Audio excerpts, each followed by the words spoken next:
Republican presidential nominee Donald Trump attacked his rival Kamala Harris for her comments on the Gaza war. And this was as he hosted the Israeli Prime Minister Benjamin Netanyahu and his wife at his Florida resort.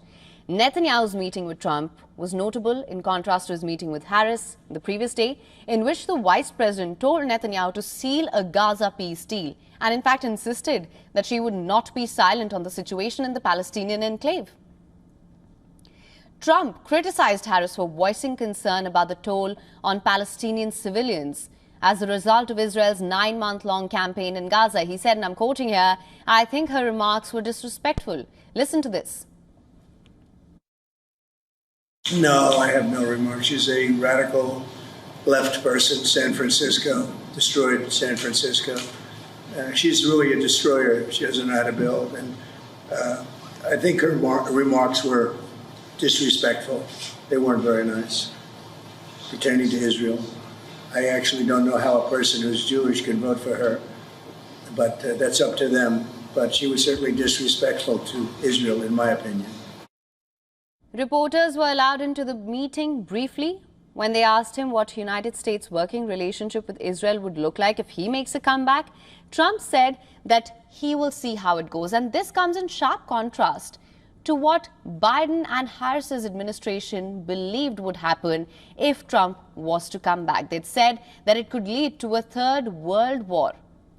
A question also came up on Trump's relationship with Netanyahu. The Israeli Prime Minister forged close ties with Trump during his years in the White House, but made Trump angry by congratulating Biden on his victory in the 2020 election. To that, Trump replied saying that the relationship with Netanyahu was never bad. It was never bad. I would say it was always good. No president has done what I've done for Israel. And we've always had a very good relationship. And if I didn't, I have a secret weapon. You know what it is? Sarah. She's sitting right over here. I have Sarah. As long as I have Sarah, that's all that matters. Meanwhile, Netanyahu continued facing backlash in the United States with over 50 Palestinians protesting on the bridge leading to the Mar-a-Lago resort when he was headed for the meeting.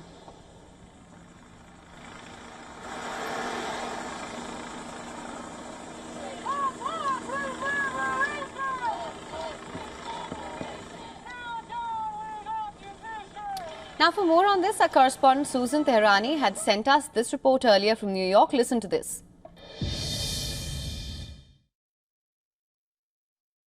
Former President Donald Trump met with Israeli Prime Minister Benjamin Netanyahu at Mar-a-Lago, discussing a potential second Trump administration's relationship with Israel. Trump warned of a possible third world war if he doesn't win, citing current U.S. leadership as being, quote, incompetent. Netanyahu expressed hope for progress in hostage and ceasefire negotiations. Earlier, Netanyahu met with President Biden and Vice President Kamala Harris separately. Harris urged a ceasefire and expressed concern for human suffering in Gaza. Trump touted his past decision on Israel, including terminating the Iran nuclear deal and moving the U.S. embassy to Jerusalem.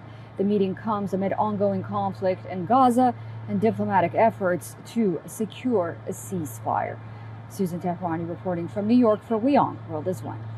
For latest news, download the WION app and subscribe to our YouTube channel.